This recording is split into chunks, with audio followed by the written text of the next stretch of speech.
দেখছেন সংবাদ সারাদিন। জহিতা রয়েছে আপনাদের সঙ্গে। শুরুতেই আরজি করের দিকে নজর রাখবো। আরজি করে অধ্যক্ষের ঘরে সিবিআই আধিকারিকরা ইতিমধ্যে বেশ কিছু নথি সংগ্রহ করে সিবিআই আধিকারিকরা তারা কিছু নথি উদ্ধার করেছেন এবং তথ্য যাচাই করতেই আরজি কর হাসপাতালের সিবিআই সন্দীপ ঘোষকে হেফাজতে রেখে জিজ্ঞাসাবাদ করছে সিবিআই আধিকারিকরা। আরজি করের একাডেমিক বিল্ডিং ঘুরে দেখেন তারা।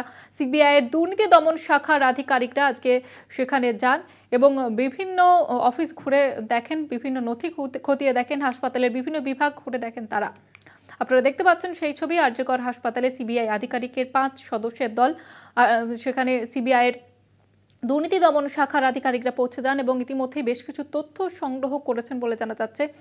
একাধিক সন্দীপ ঘোষ ঘনিষ্ঠের সঙ্গেও তারা কথা বলেন এবং একাধিক নথি তারা খতিয়ে দেখেন। সন্দীপকে হেফাজতে রেখে জিজ্ঞাসাবাদ সিবিআইয়ের। আরজি কর হাসপাতালে সিবিআইয়ের 5 সদস্যের প্রতিনিধি দল একাডেমিক বিল্ডিংয়ে সিবিআই আধিকারিকরা পৌঁছে যান, বিভিন্ন বিভাগ ঘুরে দেখেন এবং বেশ কিছু নথিও তারা উদ্ধার করেন। এ বিষয়ে আরো বিস্তারিতভাবে জানবো। আমাদের সঙ্গে রয়েছেন প্রতিনিধি সত্যসুন্দর ভট্টাচার্য। সত্যসুন্দর, এখনো পর্যন্ত কি আপডেট রয়েছে তোমার কাছে?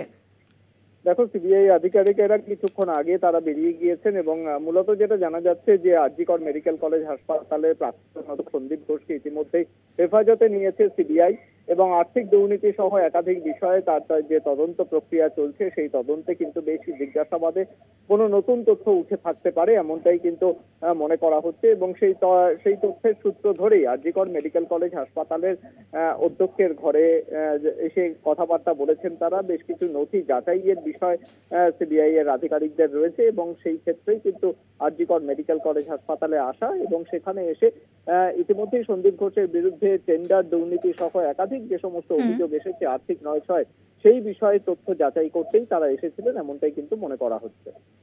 ধন্যবাদ জানাবো সত্যসুন্দর। আমাদের সঙ্গে ছিলেন প্রতিনিধি সত্যসুন্দর ভট্টাচার্য। আরজি করে অধ্যক্ষের ঘরে সিবিআই আধিকারিকরা বেশ কিছুক্ষণ পরে তারা কিছু বেরিয়ে যান এবং যেমনটা আপনাদের জানাচ্ছিলাম বেশ কিছু নথি তারা সংগ্রহ করেছেন বলে জানা যাচ্ছে। সিবিআই তথ্য যাচাই করতেই তারা আজকে আরজি কর হাসপাতালে যান এবং বিভিন্ন বিভাগ তারা ঘুরে দেখেন, বিভিন্ন নথি তারা খতিয়ে দেখেন।